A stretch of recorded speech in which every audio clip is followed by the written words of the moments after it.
تبارك الذي نزل الفرقان على عبده ليكون للعالمين نذيرا বরকতময় সেই সত্তা যিনি ফুরকানকে অর্থাৎ কোরআনকে তার বান্দা মুহাম্মদ সাল্লাল্লাহু আলাইহি ওয়াসাল্লামের উপর নাজিল করেছেন, যাতে করে মুহাম্মদ সাল্লাল্লাহু আলাইহি ওয়াসাল্লাম গোটা বিশ্ববাসীর জন্য সতর্ককারী হয়ে যেতে পারেন। পড়েন সুবহানাল্লাহ।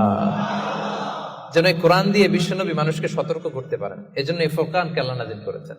একটা পেলাম কিতাব, 2 নম্বর পেলাম জিকির, 3 নম্বর পেলাম ফুরকান।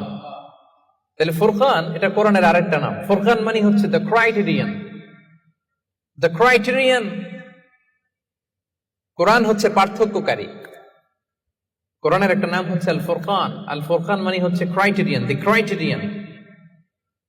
ইউফারিকু বাইনাল হাক্কি ওয়াল বাতিল, ইট